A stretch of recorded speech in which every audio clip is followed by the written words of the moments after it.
ಮುಖ್ಯಮಂತ್ರಿ D K Shivakumar ಅವರ ಪತ್ರಿಕಾಗೋಷ್ಠಿ ಇವತ್ತು ಬಿಡದಿ ಟೌನ್ಶಿಪ್ ವಿಷಯ ಬರ್ತಾ ಬರ್ತಾ ಪ್ರತಿಷ್ಠೆ ಆಗ್ತಾ ಹೋಗ್ತಿದೆ. ಅದು ಮಾಡಲೇಬೇಕು ಅಂತ ಡಿ ಕೆ ಶಿವಕುಮಾರ್ ಅವರು ಯಾವ ಕಾರಣಕ್ಕೂ ಮಾಡೋದಕ್ಕೆ ಬಿಡೋದಿಲ್ಲ ಅಂತ ಕುಮಾರಸ್ವಾಮಿ ಅವರು, ಒಟ್ಟಾರೆ JDS. ನೆನ್ನೆ ಕುಮಾರಸ್ವಾಮಿ ಅವರು ಮಾತಾಡಿದ್ರು. ದೇವೇಗೌಡರು ಬಹಳ ಆಕ್ರೋಶಭರಿತರಾಗಿ ಎಚ್ಚರಿಕೆ ಕೊಡುವ ಧಾಟಿಯಲ್ಲಿ ಮಾತಾಡಿದ್ರು. ಇದನ್ನು ನಿಲ್ಲಿಸದೆ ಹೋದರೆ ನಾನೇ ಬಂದು ಸತ್ಯಾಗ್ರಹಕ್ಕೆ ಕೂತ್ಕೊಳ್ತೀನಿ ಗಾಂಧಿ ಪ್ರತಿಮೆ ಎದುರು ಅಂತ. ಇದಕ್ಕೊಂದು ಉತ್ತರ ಕೊಡಬೇಕಾಗಿತ್ತು ಮುಖ್ಯಮಂತ್ರಿಗಳು. ಉತ್ತರ ಕೊಡುವುದಕ್ಕಾಗಿಯೇ ಪತ್ರಿಕಾಗೋಷ್ಠಿಯನ್ನು ಕರೆದರು. 1.5 ವರ್ಷದಿಂದ ರೈತರ ಪ್ರತಿಭಟನೆ ಮಾಡ್ತಿದ್ದಾರೆ, ಜಮೀನು ಕೊಡೋದಿಲ್ಲ ಅನ್ನುವವರು. ಅವರ ಪ್ರತಿಭಟನೆ ಪೀಕ್ಗೆ ಹೋಗಿದ್ದು ಕೈಗೆ ಪೊರಕೆ ತೆಗೆದುಕೊಳ್ಳುವ ಮೂಲಕ, ಸರ್ವೆಗೆ ಬಂದ ಕಂದಾಯ ಇಲಾಖೆಯ ಸಿಬ್ಬಂದಿಯನ್ನು ಅಟ್ಟಾಡಿಸಿಕೊಂಡು ಹೊಡೆಯುವ ಮೂಲಕ. ಅದಾದ ನಂತರ ಕುಮಾರಸ್ವಾಮಿ ಅವರು ದೇವೇಗೌಡರು ಮಾತಾಡಿದ್ರು. ಇವತ್ತು ಮುಖ್ಯಮಂತ್ರಿಗಳು ಈ ಯೋಜನೆಯ ಪಿತಾಮಹ ನಾನಲ್ಲ ಅಂದರು. ನಿರ್ಧಾರ ತಗೊಂಡವರು ಕುಮಾರಸ್ವಾಮಿ. ಅದು ಆ ನಂತರ ಆಳಿದ ಎಲ್ಲ ಸರ್ಕಾರಗಳ ಅವಧಿಯಲ್ಲೂ ಒಂದೊಂದು ಹೆಜ್ಜೆ ಮುಂದೆ ಹೋಗಿದೆ. ಆ ಸರ್ಕಾರಗಳು, ಆ ನಾಯಕರು ತೆಗೆದುಕೊಂಡ ನಿರ್ಣಯವನ್ನು ನಾನು ಗೌರವಿಸಿ ಇನ್ನೊಂದು ಹೆಜ್ಜೆ ಮುಂದೆ ತೆಗೆದುಕೊಂಡು ಹೋಗ್ತಾ ಇದ್ದೀನಿ ಅನ್ನುವ ಅರ್ಥದಲ್ಲಿ ಡಿ ಕೆ ಶಿವಕುಮಾರ್ ಅವರ ಮಾತುಗಳಿದ್ವು. ಅಂತಿಮವಾಗಿ ಹೋರಾಟ ನಡೆಸ್ತಾ ಇರುವ ರೈತರಿಗೆ ಏನು ಹೇಳ್ತೀರಿ? ಬೇಡ ಬಿಡಿ ನಿಮ್ಮ ಜಮೀನು ಅಂದರು ಅವರು. ಯಾರು ಜಮೀನು ಕೊಡೋದಕ್ಕೆ ತಯಾರಿದ್ದಾರೋ ಅವರು ಪರಿಹಾರ ತಗೊಂಡು ಜಮೀನು ಕೊಡಲಿ. ಯಾರಿಗೆ ಜಮೀನು ಕೊಡೋದಕ್ಕೆ ಮನಸ್ಸಿಲ್ವೋ ನಿಮ್ಮ ಜಮೀನು ನೀವೇ ಇಟ್ಕೊಳ್ಳಿ ಅನ್ನೋ ಥರ ಮಾತಾಡಿದ್ರು. 2-3 ತಿಂಗಳಲ್ಲಿ ಒಂದು ಸಮಿತಿ ರಚನೆ ಮಾಡ್ತೀನಿ, ಚರ್ಚೆ ಮಾಡಿ ನಿರ್ಧಾರ ಮಾಡ್ತೀನಿ. ಸಮಿತಿಯಲ್ಲಿ ಯಾರಿರಬೇಕು ಅನ್ನೋದನ್ನು ತೀರ್ಮಾನಿಸ್ತೀವಿ. ಟೌನ್ಶಿಪ್ ಬಗ್ಗೆ ಸಮಿತಿಯ ವರದಿ ಬಂದ ನಂತರ ಅಂತಿಮ ನಿರ್ಧಾರ ಅಂದರು. ಕೇಳಿಸ್ಕೊಳ್ಳಿ. ಯಾರು ಬೇಕಾದ್ರೂ ಹಣ ತೆಗೆದುಕೊಂಡು ಹೋಗಲಿ, ನಾನು ಬಲವಂತ ಮಾಡೋದಿಲ್ಲ. ಅವ್ರ ಭೂಮಿ ಅವ್ರು ಇಟ್ಕೊಳ್ಳಿ. ಮುಂಚಿತವಾಗಿ ನಾನು ರೈತಗಳ ಹತ್ರ, ಅಧಿಕಾರಿಗಳ ಹತ್ರ ಕರೆದು ಮೀಟಿಂಗ್ ಮಾಡಿದ್ದೀನಿ. ಅವ್ರು ಘೋಷಣೆ ಮಾಡಿದ್ದೀನಿ 2 ರಿಂದ 2.5-3 ಕೋಟಿ ರೂಪಾಯಿವರೆಗೂ ಕೊಡಬೇಕು ಅಂತ ರಿಕ್ವೆಸ್ಟ್ ಮಾಡ್ಕೊಂಡು ಆಗಲಿ ಅಂತ ಹೇಳಿದ್ದೀನಿ. ಯಾರು ಬೇಕೋ ಅವ್ರು ತೆಗೆದುಕೊಂಡು ಹೋಗಲಿ, ಯಾರು ಬೇಡ ಬಲವಂತ ಏನಿಲ್ಲ. ಅವ್ರ ಭೂಮಿ ಅವ್ರು ಇಟ್ಕೊಳ್ಳಿ, ಸ್ವಯಂ ಇಚ್ಛೆಯಿಂದ. ಯಾರ ಆಸ್ತಿ ಕೂಡ ನಾವು ಬಲವಂತವಾಗಿ ನಾನು ತೆಗೆದುಕೊಳ್ಳುವಂಥ ಅವಶ್ಯಕತೆ ಇಲ್ಲ. ಅವರು ನೆಮ್ಮದಿಯಾಗಿರ್ಬೋದು. ಯಾರು ದಣು ತಗೋಬೇಕಾಗಿಲ್ಲ, ಯಾವ ಸ್ಟ್ರೈಕು ಬೇಡ. ಒಡೆಯದಾರೆ ಬೇಕಾದ್ರೆ ಬಂದು ನನಗೆ ಹೊಡೀರಿ, ಏನು ತೊಂದರೆ ಇಲ್ಲ. ನಾನು ಇದಕ್ಕೆ ಒಂದು ಸಣ್ಣ ಸಮಿತಿಯನ್ನು ರಚನೆ ಮಾಡ್ತೀನಿ. ಒಂದು 2-3 ತಿಂಗಳಲ್ಲಿ ಶಾಸಕರು ಮಾಡಬೇಕು ಅನ್ನೋದನ್ನು ನಾನು ನನ್ನ ಸಂಪುಟದ ಸಭೆಯಲ್ಲಿ ಮುಂದಕ್ಕೆ ಚರ್ಚೆ ಮಾಡಿಬಿಟ್ಟು ನಾನು ತೀರ್ಮಾನವನ್ನು ಮಾಡ್ತೀನಿ. ಸೊ ರಿಪೋರ್ಟ್ ಬರೋವರೆಗೂ ನಾನು ಕಾಯ್ತೀನಿ. ಮುಖ್ಯಮಂತ್ರಿಗಳ ಪತ್ರಿಕಾಗೋಷ್ಠಿ ಮುಗೀತು. ಅದರ ಬೆನ್ನಿಗೆ ಕೇಂದ್ರ ಸಚಿವ ಕುಮಾರಸ್ವಾಮಿ ಅವರ ಪತ್ರಿಕಾಗೋಷ್ಠಿ ಇವರು ಬೆಂಗಳೂರಿನ ವಿಧಾನಸೌಧದಲ್ಲಿ ಮಾಡಿದ್ರು, ಅವರು ದಿಲ್ಲಿಯಲ್ಲಿ ಮಾಡಿದ್ರು. ಡಿ ಕೆ ಶಿವಕುಮಾರ್ ಅವರು ಹೇಳಿದ ಒಂದೊಂದು ಮಾತಿಗೂ ಕುಮಾರಸ್ವಾಮಿ ಅವರ ಕೌಂಟರು. ನಾನು ಯಾವತ್ತೂ ಬಿಡದಿ ಟೌನ್ಶಿಪ್ ನನ್ನ ಕನಸಿನ ಯೋಜನೆ ಅಂತ ಹೇಳಿಲ್ಲ. ನಾನು ಇದಕ್ಕೆ ಫೌಂಡೇಶನ್ ಹಾಕಿಲ್ಲ. ಹಿರಿಯರು ಹಾಕಿಕೊಟ್ಟ ಮಾರ್ಗದರ್ಶನದಲ್ಲಿ ಮುಂದುವರಿತಾ ಇದ್ದೀನಿ. ಇದರ ಪಿತಾಮಹ ಅನ್ನಿಸಿಕೊಳ್ಳೋದಕ್ಕೆ ನಾನು ಹೋಗೋದಿಲ್ಲ ಅಂತ ಡಿ ಕೆ ಶಿವಕುಮಾರ್ ಅವರು ಹೇಳಿದರು. ಅದಕ್ಕೆ ಕುಮಾರಸ್ವಾಮಿ ಅವರು ಮತ್ತ್ಯಾಕೆ ಮಾಡ್ತೀರಿ ಇದನ್ನು ಅಂತ ಕೇಳಿದ್ರು. ಯಾರಿಗೆ ಅವಶ್ಯಕತೆ ಇದೆ ಅಂತ ಮಾಡ್ತಾ ಇದ್ದೀರಿ?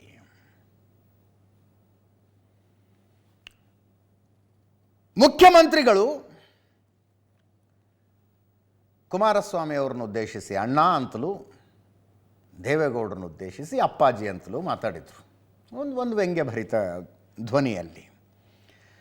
ನಾನು ರಿಯಲ್ ಎಸ್ಟೇಟ್ ದಂಧೆ ಮಾಡಿದ್ನ ಅಣ್ಣ, ಅಪ್ಪಾಜಿ ನಿಮ್ಮ ಮಾರ್ಗದರ್ಶನದಲ್ಲಿ ಕೆಲಸ ಮಾಡ್ತಾ ಇದ್ದೀನಿ. ನಿಮ್ಮ ತೀರ್ಮಾನಕ್ಕೆ ನಾನು ಬದ್ಧ ಆಗಿದ್ದೀನಿ. ನಿಮ್ಮ ಸಹಿಗೆ ನಾನು ಗೌರವ ಕೊಡ್ತಾ ಇದ್ದೀನಿ ಅಂದಿದ್ರು. ಅದಕ್ಕೆ ಕುಮಾರಸ್ವಾಮಿ ಅವರು ಅಣ್ಣ ಅನ್ನೋದು ಬೇಡ, ನೀವು ನನಗೆ ತಮ್ಮ ಆಗೋದು ಬೇಡ. ಡಿ ಕೆ ಶಿವಕುಮಾರ್ ಮಂತ್ರಿಯಾಗಿದ್ದಾಗ ಬೆಂಗಳೂರಿನ ಭೂಮಿಯ ಮೇಲೆ ಬಲಾತ್ಕಾರ ಮಾಡಿದ್ರು, ಇತ್ಯಾದಿ ಮಾತಾಡಿದ್ರು. ಕೇಳಿಸ್ಕೊಳ್ಳಿ ಅದನ್ನು. ಯಾವತ್ತೂ ಕೂಡ ನಾನು ನನ್ನ ಕನಸಿನ ಯೋಜನೆ ಈ ಬಿಡದಿ ಟೌನ್ಶಿಪ್ ಅಂತ ನಾನು ಹೇಳೇ ಇಲ್ಲ. ನಾನು ಇದಕ್ಕೆ ಫೌಂಡೇಶನ್ ಹಾಕಿಲ್ಲ. ಏನು ನಮ್ಮ ಹಿರಿಯರು, ರೈತ ಬಂಧು ಹೋರಾಟಗಾರರು, ಅವರು ಏನು ಈ ರಾಜ್ಯಕ್ಕೆ ಮಾರ್ಗದರ್ಶನ ಕೊಟ್ಟರು, ಆ ಮಾರ್ಗದರ್ಶನದಲ್ಲಿ ಮುನ್ನುಡಿ ಬರೆಯುವಂಥ ಕೆಲಸ ಮಾತ್ರ ನಾನು ಮಾಡ್ತಾ ಇದ್ದೀನಿ. ಇದು ನನ್ನ ಕನಸಿನ ಯೋಜನೆ ಅಲ್ಲ, ನನ್ನ ಯೋಜನೆ ಅಲ್ಲ ಇದು. ನನಗೆ ಯೋಜನೆ ಅವಶ್ಯಕತೆಯೂ ಇಲ್ಲ, ನಂದು ಅನ್ಸ್ಕೊಳ್ಳೋಕೆ ಅವಶ್ಯಕತೆಯೂ ಇಲ್ಲ. ನಾನು ಇದಕ್ಕೆ ಪಿತಾಮಹ ಆಗಲಿಕ್ಕೂ ಇಷ್ಟ ಇಲ್ಲ. ನಾನು ಪಿತಾಮಹ ಅಲ್ಲ, ನನ್ನ ಕನಸಿನ ಯೋಜನೆ ಅಲ್ಲ, ನನಗೆ ಯೋಜನೆ ಅವಶ್ಯಕತೆ ಇಲ್ಲ. ಇವರಿಗೆ ಬ್ರದರ್ ಅವಶ್ಯಕತೆ ಇಲ್ಲದೆ ಇದ್ದ ಮೇಲೆ ಈ ಯೋಜನೆ ಕೈ ಯಾಕೆ ಹಾಕೊಂಡವ್ರೆ? ಇವ್ರಿಗೆ ಅವಶ್ಯಕತೆ ಇಲ್ವಂತೆ, ಮತ್ತು ಯಾರಿಗೆ ಅವಶ್ಯಕತೆ ಇದು? ನೀ 15 ದಿನದಲ್ಲಿ ಅಗ್ರಿಮೆಂಟ್ ಮಾಡ್ಕೋಬೇಕು ಅಂಥೇಳಿ ಮಾಡಿದ್ದಾರೆ. ಇದು ನಾನು ಮಾಡೋದನ್ನ ಈ ರಿಯಲ್ ಎಸ್ಟೇಟ್ ದಂಧೆ? ಅಣ್ಣ ಅಪ್ಪಾಜಿ, ನಾನು ನಿಮ್ಮ ಸಕ್ಸಸ್ಸರ್. ನೀವೇನು ತೀರ್ಮಾನ ಮಾಡಿದ್ದೀರಿ, ನಿಮ್ಮ ತೀರ್ಮಾನಕ್ಕೆ ನಾನು ಬದ್ಧನಾಗಿದ್ದೇನೆ. ನಿಮ್ಮ ಆದೇಶನ ಪಾಲನೆ ಮಾಡ್ತಾ ಇದ್ದೇನೆ. ನಿಮ್ಮ ಸಿಗ್ನೇಚರ್ಗೆ ನಾನು ಗೌರವ ಕೊಡ್ತಾ ಇದ್ದೇನೆ. ಇಲ್ಲಿ ಒಳ್ಳೇದಾಗಬೇಕು ಅಂತೇಳಿ ಜನ ಆಶೀರ್ವಾದ ಮಾಡಿ ಏನು ನೀವು ಆಲೋಚನೆ ಮಾಡಿದ್ರಿ ಅದನ್ನು ಮುಂದುವರಿಸ್ತಾ ಇದ್ದೇನೆ. ಪಾಪ ಇವತ್ತು ಹೇಳ್ಕೊಂಡಿದ್ದಾರೆ, ದೇವೇಗೌಡರ ಹೆಸರನ್ನು ತೆಗೆದಿದ್ದಾರೆ, ಜನ ಅಣ್ಣಾಜಿ ಅಂತ ಪದ ಬಳಸೋರೆ. ಕೈ ಮುಗಿತೀನಿ, ದಯವಿಟ್ಟು ನಮ್ಮನ್ನು ನೀವು ಅಣ್ಣನೂ ಮಾಡ್ಕೊಳ್ಳೋದು ಬೇಡ, ನಾವು ನಿಮ್ಮನ್ನು ತಮ್ಮನೂ ಮಾಡ್ಕೊಳ್ಳೋದು ಬೇಡ, ಅದರ ಅವಶ್ಯಕತೆ ನನಗಿಲ್ಲ. ಶಿವಕುಮಾರ್ ಅವರೇ, ನೀವು ಅವತ್ತೇನು ಮಂತ್ರಿ ಆಗಿದ್ರಿ, ಆಗಿನ ಸರ್ಕಾರಗಳು ಮಾಡಿದಂಥ ಬೆಂಗಳೂರು ನಗರದ ಮೇಲೆ ಬಲಾತ್ಕಾರ ಏನು ಮಾಡಿದ್ರಿ, ಆ ಭೂಮಿಗಳ ಮೇಲೆ ಅವತ್ತು ಮಾಡಿದ್ರಲ್ಲ, ಸಿಂಗಾಪುರ ಮಾಡ್ತೀವಿ ಅಂತ ಹೇಳಿ ಆ ಬೆಂಗಳೂರು ನಗರ ಮುಂದಿನ 50 ವರ್ಷಕ್ಕೆ ಯಾವ ರೀತಿ ಆಗ್ಬೋದು ಅನ್ನೋದನ್ನು ಕಿಂಚಿತ್ ಯೋಚನೆನೇ ಮಾಡಿದೆ. ಅವತ್ತು ನೀವು ಮಾಡಿದಂಥ ಬೆಂಗಳೂರಿನ ಅಭಿವೃದ್ಧಿ ಇದೆಯಲ್ಲ, ಅದರ ಫಲ ಇವತ್ತು ಬೆಂಗಳೂರಿನ ನಾಗರಿಕರು ಅನುಭವಿಸ್ತಾ ಇರ್ತಕ್ಕಂಥದ್ದು. ನಾನು CM ಆಗಿರೋದು ಪಾಪ ಕೆಲವ್ರಿಗೆ ತಡ್ಕೊಳಕ್ಕೆ ಸಾಧ್ಯನೇ ಆಗ್ತಾ ಇಲ್ಲ, ನಿದ್ರೆ ಬರ್ತಾ ಇಲ್ಲ. ಈ ರಾಜ್ಯದ ಅಭಿವೃದ್ಧಿ, ಜನ ತೋರಿಸೋರಂಥ ಪ್ರೀತಿ ಸಹಿಸೋಕ್ಕಾಗ್ತಾ ಇಲ್ಲ. ನನ್ನ ಜೈಲಿಗೆ ಕಳಿಸ್ಬೇಕು, ಜೈಲಿಗೆ ಹೋಗೋದಕ್ಕೆ ಎಷ್ಟು ವರ್ಷಗಳಿಂದ ಸಂಚುಗಳು ನಡೀತು ಅನ್ನೋದು ಕೂಡ ನಾನು ಇನ್ನೊಂದು ದಿನ ನಿಮಗೆ ವಿವರಿಸಿ ನಾನು ತಿಳಿಸ್ತಾ ಇದ್ದೇನೆ. ಮಾಧ್ಯಮದಲ್ಲಿ ನಾನು ನೋಡ್ತಾ ಇದ್ದೆ, ಇವತ್ತು DKC ಜೈಲಿಗೆ ಹೋಗುವ ದಿನ ಬಂದೇ ಬರ್ತದೆ ಅಂಥೇಳಿ ನಮ್ಮ ಕುಮಾರಣ್ಣವರು, HDK ಅಂದರೆ ಕುಮಾರಣ್ಣವರು, ಅವರು ಹೇಳಿದ್ದಾರೆ. ನಿಮ್ಮ ಆಸೆಗೆ ಒಳ್ಳೆಯದಾಗಲಿ, ನನಗೇನು ನೀವು ಜೈಲಿಗೆ ಕಳಿಸ್ಬೇಕು ಅಂತ ತಾವು ಸಂಕಲ್ಪ ಮಾಡಿದ್ದೀರಿ, ಬೇಕಾದ್ರೆ ಮುಂದುವರಿರಿ. ಆ ಜೈಲಿಗೆ ಹೋಗಿ ಬಂದೇ ಈ ರಾಜ್ಯದ ಮುಖ್ಯಮಂತ್ರಿ ಆಗಿ ನಾನು ಇಲ್ಲಿ ಕೂತಿದ್ದೀನಿ. ಸನ್ಮಾನ್ಯ ಆನರಬಲ್ ಚೀಫ್ ಮಿನಿಸ್ಟ್ರು ಪಾಪ ಅವ್ರು ಹೇಳಿದ್ದಾರಲ್ಲ, ಅದೆಂಥದ್ದು ಪಾಪ ಒಟ್ಟು ನೋವಂತೆ, ಕಿವುಚ್ತಾರಂತೆ. ಹಂಗೆ ಅನ್ನಿಸ್ತದ ನಾನು ನೋಡಿದರೆ. ನನಗೆ 24 ಗಂಟೆ ಉಸಿರಾಡೋಕ್ಕಾಗದೇ ಇರೋ ಕೆಲಸಗಳವೇ ಇಲ್ಲಿ. ಅಲ್ಲಿ ರಾಜ್ಯದಲ್ಲಿ ಯಾರು ಮುಖ್ಯಮಂತ್ರಿ, ಯಾರನ್ನ ನೋಡಿ ಹೊಟ್ಟೆವರಿ ಪಡಬೇಕು, ಟೈಮ್ ಇರಬೇಕಲ್ಲ ನನಗೆ. ಅದರಿಂದ ಈ ಲಘುವಾದ ಮಾತುಗಳನ್ನು ನಿಲ್ಲಿಸಿ, ಮಿಸ್ಟರ್ DK ಶಿವಕುಮಾರ್, ನಾನು ನಿಮ್ಮನ್ನು ಮುಖ್ಯಮಂತ್ರಿ ಅಂತ ನಾನು ಹೇಳಕ್ಕೆ ಸಿದ್ಧವೇ ಇಲ್ಲ. ಹೌದು, ಆ ರಾಜ್ಯಕ್ಕೆ ಇವತ್ತು ಅಂಥ ಚಿನ್ನದಂಥ ರಾಜ್ಯ ಅದು. ಈ ರಾಜ್ಯದ ಮುಖ್ಯಮಂತ್ರಿ ಅಂತ ಬಹುಶಃ ಜನವು ಇನ್ನೂ 170 ಭಾಗ ಜನ ಅಕ್ಸೆಪ್ಟು ಮಾಡ್ಕೊಂಡಿಲ್ಲ ನನ್ನ ಅಭಿಪ್ರಾಯದಲ್ಲಿ. ಮುಖ್ಯಮಂತ್ರಿ ಅಂತ ಹೇಳಲ್ಲ. ದೇವೇಗೌಡರು ನೆನ್ನೆ ಮಾತಾಡುವಾಗ ಹೇಳಿದ್ರು, ಹೈಕಮಾಂಡ್ಗೆ ಕಪ್ಪು ಕಾಣಿಕೆ ಕೊಡುವುದಕ್ಕೆ ಬಿಡದಿ ಟೌನ್ಶಿಪ್ ಮಾಡೋದಕ್ಕೆ ಹೊರಟಿದ್ದಾರೆ ಅಂತ. ಅದಕ್ಕೆ DK ಶಿವಕುಮಾರ್ ಅವರು ಕೇಳಿದ್ರು, 2006ರಲ್ಲಿ ನೀವು ಮಾಡೋದಕ್ಕೆ ಹೊರಟಿದ್ರಲ್ಲ, ಯಾರಿಗೆ ಕಪ್ಪು ಕಾಣಿಕೆ ಕೊಡಕ್ಕೆ ಹೊರಟಿದ್ರಿ ಅಂತ. ಕೇಳಿಸ್ಕೊಳ್ಳಿ ಅದನ್ನೊಂದು ಸಲ. ಇವರು ಬಂದ 1 ತಿಂಗಳೇ ಆಗಿಲ್ಲ. ಇದ್ರ ಉದ್ದೇಶ ನಾನು ಇದ್ರ ಬಗ್ಗೆ ಗೊತ್ತಿದೆ, ನನಗೆ ಯಾವ ಕಾರಣದಿಂದ ಇದಕ್ಕೆ ನೀವು ಕೈ ಹಾಕಿದ್ದೀರಿ ಅನ್ನೋದು ಗೊತ್ತಿದೆ ನನಗೆ. ಹೈಕಮಾಂಡನ್ನು ಒಲಿಸ್ಕೊಡ್ಲಿಕ್ಕೆ ಏನೇನು ಮಾಡಿದ್ರಿ ಆಶ್ವಾಸನ, ಅದನ್ನು ನೀವು ಇವತ್ತು ಸಂಪೂರ್ಣಗೊಳಿಸಬೇಕು. ಆ ಸಂಪೂರ್ಣಗೊಳಿಸಲಿಕ್ಕೆ ವ್ಯವಸ್ಥೆ ಮಾಡತಕ್ಕಂಥ ಮಾರ್ಗ ಈ ಬಿಡದಿಯ 7,000 ಎಕರೆ ಭೂಮಿನ ನಿವೇಶನ ಮಾಡಬೇಕು. ಇದು ಬಹಳ ದಿನ ಬಚ್ಚಿಟ್ಟು ಇಡಲಿಕ್ಕೆ ಸಾಧ್ಯ ಇಲ್ಲ. ಹೈಕಮಾಂಡ್ಗೆ ಏನು ಆಶ್ವಾಸನೆ ಕೊಟ್ಟಿದ್ದಾರೆ ಅದನ್ನು ಫುಲ್ಫಿಲ್ ಮಾಡೋದಕ್ಕೆ ನಿಮಗೆ ಬೇರೆ ಮಾರ್ಗಗಳು ಬೇಕಾದಷ್ಟಿದೆ, ಅದನ್ನು ಬಳಕೆ ಮಾಡ್ಕೊಳ್ಳಿ. ನೋಡಿ, ಅವಕ್ಕೆಲ್ಲ ನಾನು ಉತ್ತರ ಕೊಡಕ್ಕೆ ಹೋಗಕ್ಕೆ ಇಷ್ಟ ಇಲ್ಲ. ಅವರು ನಿಮ್ಮ ಕೈಲಿ 2006ರಲ್ಲಿ ಮಾಡಿದ್ದು, ನೀವು ಮಾಡಿದ್ದು ಇದು. ನಮ್ಗೇನು ಅವಶ್ಯಕತೆ ಇಲ್ಲ. ನೀವು ಯಾರು ಕೊಟ್ಟಿದ್ರಿ ಆಗ? ನಿಮ್ಮ ಯಾವ ಹೈಕಮಾಂಡ್ ನೀವು ಕೊಟ್ಟಿದ್ರಿ? ಪಟ್ಟಿ ಬೇಕಾ? ಎಲ್ಲೆಲ್ಲಿತ್ತು ಬಂದಾಗಿಂದ ಹಿಡಿದು ಯಾವ ವರ್ಷದಲ್ಲಿ ಏನೇನಾಯಿತು, ಎಲ್ಲಿ ಜಮೀನು ತೊಗೊಂಡ್ರು, ಎಷ್ಟಕ್ಕೆ ಏನಾಯಿತು ಅಂತ ಎಲ್ಲ ಅದೆಲ್ಲ ನನಗೆ ದಯವಿಟ್ಟು ನನ್ನ ಕೆಣಕಕ್ಕೆ ಹೋಗಬೇಡಿ.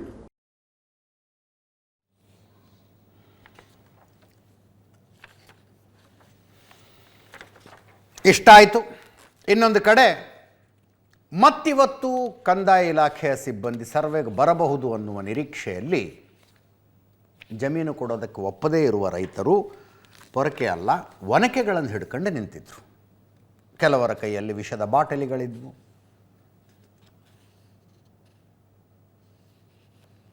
ಪ್ರತಿಭಟನೆ ಮುಂದುವರೆದಿತ್ತು. ಇದರ ನಡುವೆ ಎರಡನೆಯ ಅಧಿಸೂಚನೆ. ಒಂದು ಕಡೆ ಮುಖ್ಯಮಂತ್ರಿಗಳ ಪತ್ರಿಕಾಗೋಷ್ಠಿ ನಡೆಸಿದ್ರೆ ಇನ್ನೊಂದು ಕಡೆ ನೋಟಿಫಿಕೇಶನ್ ಹೊರಟಿತ್ತು. ಮೊದಲ ಅಧಿಸೂಚನೆ, ಇದು ಫೈನಲ್ ನೋಟಿಫಿಕೇಶನ್ ಅಂತಾರೆ, ಪ್ರೈಮರಿ ಅಲ್ಲ, ಫೈನಲ್ ನೋಟಿಫಿಕೇಶನ್. ಪ್ರೈಮರಿ ನೋಟಿಫಿಕೇಶನ್ನಲ್ಲಿ ಟೌನ್ಶಿಪ್ಗಾಗಿ ಇಷ್ಟು ಕಂದಾಯ ಗ್ರಾಮಗಳ ವ್ಯಾಪ್ತಿಯ ಇಷ್ಟು ಎಕರೆ ಜಮೀನು ಇಂತಿಂಥ ಸರ್ವೆ ನಂಬರ್ ಬೇಕಾಗತ್ತೆ ಅಂತ ಪ್ರೈಮರಿ ನೋಟಿಫಿಕೇಶನ್ ಇರುತ್ತೆ.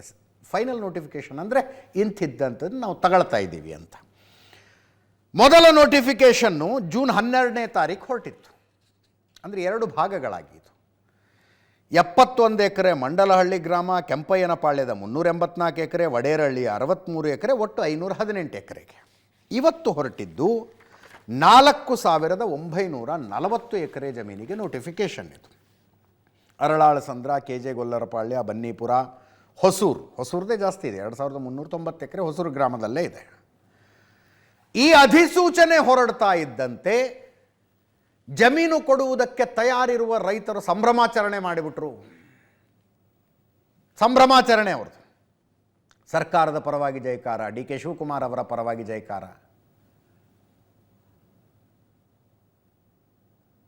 ಸಿಹಿ ಹಂಚಿದ್ರು.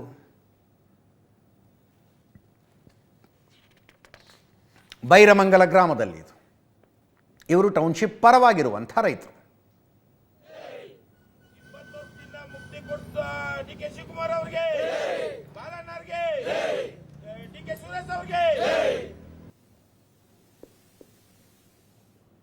ಇನ್ನೊಂದು ಕಡೆ ಟೌನ್ಶಿಪ್ಗೆ ವಿರುದ್ಧವಿರುವ ರೈತರ ಆಕ್ರೋಶ ನೋಟಿಫಿಕೇಶನ್ ವಿರುದ್ಧ. ಅವ್ರು ಕೇಳ್ತಾ ಇರೋದೇನು, ಯಾರು ಕೊಡ್ತೀವಿ ಅಂತಾರಲ್ಲ ಅವ್ರು ಜಮೀನು ತಗೊಳ್ಳಿ, ನಿಮ್ಮ ಜಮೀನು ತಗೊಳ್ಳಲ್ಲ ಅಂತ ನಮಗೆ ಬರೆದು ಕೊಡಿ ಅಂತ ರೈತ, ನಮಗೆ ಬರೆದು ಕೊಟ್ಟುಬಿಡಿ ಅಂತ. ವಿಷದ ಬಾಟಲು ಒನಕೆಗಳನ್ನು ಹಿಡ್ಕೊಂಡು ಕೂತ್ಕೊಂಡಿದ್ರು ಇವತ್ತು ಪ್ರತಿಭಟನೆ. 488 ದಿನಗಳಿಂದ ಇವರ ಪ್ರತಿಭಟನೆ ನಡೀತಾ ಇದೆ.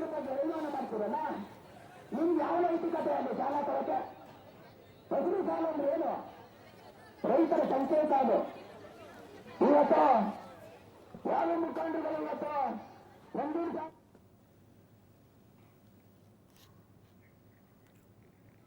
ಮತ್ತೊಂದು ಕಡೆ ಮೊನ್ನೆ ಏನು ಕಂದಾಯ ಇಲಾಖೆ ಸಿಬ್ಬಂದಿಯನ್ನು ರೈತರು ಹೊಡೆದ್ರಲ್ಲ, ರೈತ ಮಹಿಳೆಯರು ಹೊಡೆದ್ರಲ್ಲ, ಅದನ್ನು JDS ಕೃಪಾಪೋಷಿತ ನಾಟಕ ಅದು ಅಂತ ಮಾಗಡಿ ಬಾಲಕೃಷ್ಣ ಅವರು ಹೇಳಿದರು. ಅದಕ್ಕೆ ಪ್ರತಿಭಟನಾ ನಿರತ ರೈತ ಮಹಿಳೆಯರ ಆಕ್ರೋಶ. ರೈತ ಮಹಿಳೆಯರನ್ನ ಬಾಲಕೃಷ್ಣ ಅವಮಾನ ಮಾಡಿದ್ರು ಅಂತ.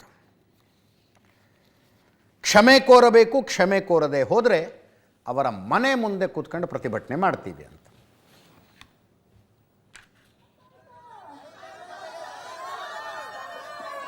ಅದೇನೋ ತಿಥಿ ಮಾಡ್ತಾ ಇರೋ ಥರದ್ದು ಪ್ರತಿಭಟನೆ ಇತ್ತು.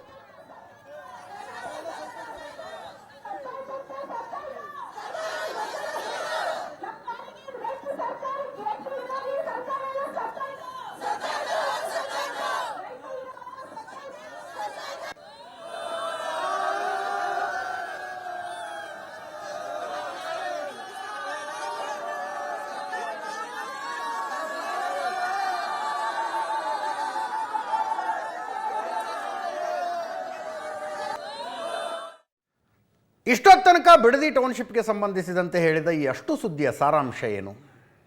ಸರ್ಕಾರ ಒಂದು ಕಮಿಟಿ ಮಾಡುವ ನಿರ್ಧಾರಕ್ಕೆ ಬಂದಿದೆ. ಕಮಿಟಿಲಿ ಯಾರಿರಬೇಕು ಅನ್ನೋದು 2 ತಿಂಗಳು ಬಿಟ್ಟು ತೀರ್ಮಾನ ಮಾಡ್ತಾರೆ. ಆ ಕಮಿಟಿಯವರು ರೈತರ ಹತ್ರ ಹೋಗಿ ನೀವು ಕೊಡ್ತೀರಾ, ನೀವು ಕೊಡೋದಿಲ್ವಾ, ನೀವೇನಂತೀರಿ ಅಂತ ಒಪಿನಿಯನ್ ತಗೊಂಡು ಸರ್ಕಾರಕ್ಕೆ ರಿಪೋರ್ಟ್ ಕೊಡ್ತಾರೆ.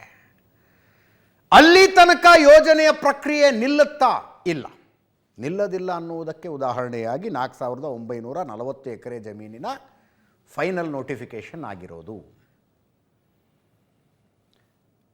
ಪ್ರಾಸೆಸ್ ಪಾಡಿಗೆ ಪ್ರಾಸೆಸ್ ನಡೀತಾ ಇದ್ರೆ ಕಮಿಟಿ ಯಾಕೆ?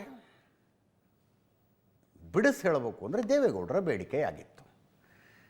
ದೇವೇಗೌಡರು ಬಂದು ಗಾಂಧಿ ಪ್ರತಿಮೆಯ ಮುಂದೆ ಉಪವಾಸ ಸತ್ಯಾಗ್ರಹಕ್ಕೆ ಕೂತ್ಕೊಂಡ್ಬಿಟ್ಟಿದ್ರೆ ಲೆಕ್ಕಾಚಾರನೇ ಚೇಂಜ್ ಆಗಿಬಿಡುತ್ತದು. ಅದನ್ನು ತಡೆಯುವಲ್ಲಿ ಅಥವಾ ತಾತ್ಕಾಲಿಕವಾಗಿ ತಡೆಯುವಲ್ಲಿ ಡಿ ಕೆ ಶಿವಕುಮಾರ್ ಈ ಮೂಲಕ ಯಶಸ್ವಿಯಾಗಿದ್ದಾರೆ ಅಂತ ಅನ್ನಿಸ್ತಾ ಇದೆ. ದೇವೇಗೌಡರು ಹೇಳಿದರು, ನಾವು ಕಮಿಟಿ ಮಾಡಿದ್ದೀವಿ ನೋಡಿ, ಬರಲಿ ಕಮಿಟಿ ರಿಪೋರ್ಟು. ಮತ್ತು ಅಲ್ಲಿ ತನಕದ ಪ್ರೋಸೆಸ್ಸು, ಅರೆ ಯಾರು ರೈತರಿಗೆ ಭೂಮಿ ಕೊಡೋ ಮನಸ್ಸಿದೆ ಅವ್ರು ಬರ್ತಾರಪ್ಪ, ಬರೆದು ಕೊಟ್ಟು ಚೆಕ್ ಇಸ್ಕೊಂಡು ಹೋಗ್ತಾರೆ. ಕೊಡೋ ಮನಸ್ಸಿಲ್ಲದೆ ಇರುವ ರೈತರನ್ನ ನಾವೇನೀಗ ಒಕ್ಕಲೆ ಎಬ್ಬಿಸ್ತಾ ಇದ್ದೀವ, ಬರಲಿ ಕಮಿಟಿ ರಿಪೋರ್ಟು ಅನ್ನೋದು. ಇದರಲ್ಲಿ ಟೆಕ್ನಿಕಲ್ ವಿಷಯ ತುಂಬ ಇದ್ದಾವೆ. 2013 ಭೂಸ್ವಾಧೀನ ಕಾಯ್ದೆಯ ಪ್ರಕಾರ ರೈತರಿಗೆ ಕಂಪನ್ಸೇಷನ್ ಕೊಡ್ತಾ ಇರೋದು, ಮಾರ್ಕೆಟ್ ರೇಟ್ನ 3 ಪಟ್ಟು ಹೆಚ್ಚಿಗೆ ಕೊಡಬೇಕು ಅಂತ UPA ಸರ್ಕಾರ ಇದ್ದಾಗ ಬಂದಂಥ ಕಾನೂನು. ಆದರೆ ಇಲ್ಲಿ ಅಕ್ವಿಸಿಷನ್ ನಡೀತಾ ಇರೋದು ಕೂಡ ಕಾಯ್ದೆಯ ಪ್ರಕಾರ, ಕರ್ನಾಟಕ ಅರ್ಬನ್ ಡೆವಲಪ್ಮೆಂಟ್ ಆ್ಯಕ್ಟ್ ಪ್ರಕಾರ. ಅದು 1987 ಕಾಯ್ದೆ. ಅದರಲ್ಲಿ ಒಂದು ಜಮೀನು ಅಕ್ವಿಸಿಷನ್ ಮಾಡಿಕೊಳ್ಳುವುದರಿಂದ ಆಗುವ ಸೋಷಿಯಲ್ ಇಂಪ್ಯಾಕ್ಟ್ ಏನು, ಎನ್ವೈರ್ನಮೆಂಟಲ್ ಇಂಪ್ಯಾಕ್ಟ್ ಏನು, ಅದನ್ನು ಸಮೀಕ್ಷೆನೇ ಮಾಡಬೇಕಾಗಿಲ್ಲ. 2013 ಕಾಯ್ದೆ 80% ರೈತರು ಒಪ್ಪಿದ್ರೆ ಮಾತ್ರ ಅಕ್ವಿಸಿಷನ್ ಅಂತ ಹೇಳುತ್ತೆ. 80% ರೈತರು ಒಪ್ಕೋಬೇಕು, ಇನ್ನು 20% ರೈತರು ಒಪ್ಪದೇ ಇದ್ದರು ಆಯಿತು ತಗೊಂಡು ನೀವು ಯೋಜನೆ ಮಾಡಿ, ಆಮೇಲೆ ಕೋರ್ಟ್ ಏನು ಹೇಳುತ್ತೆ ನೋಡ್ಕೊಳ್ಳೋಣ ಅಂತ. ಬಟ್ ಕೂಡ ಕಾಯ್ದೆ ಹಂಗಿಲ್ಲ, 80% ರೈತರು ಒಪ್ಕೊಳ್ಬೇಕಾಗಿಲ್ಲ, ಏನಿಲ್ಲ. ಟೆಕ್ನಿಕಲ್ ವಿಷಯಗಳು ಬಹಳ ಇದ್ದಾವೆ. ಕ್ವಿಕ್ಕಾಗಿ ಮುಂದಿನ ಸುದ್ದಿಯನ್ನು ಮುಗಿಸ್ಕೊಂಡು ಬ್ರೇಕಿಗೆ ಹೋಗೋಣ.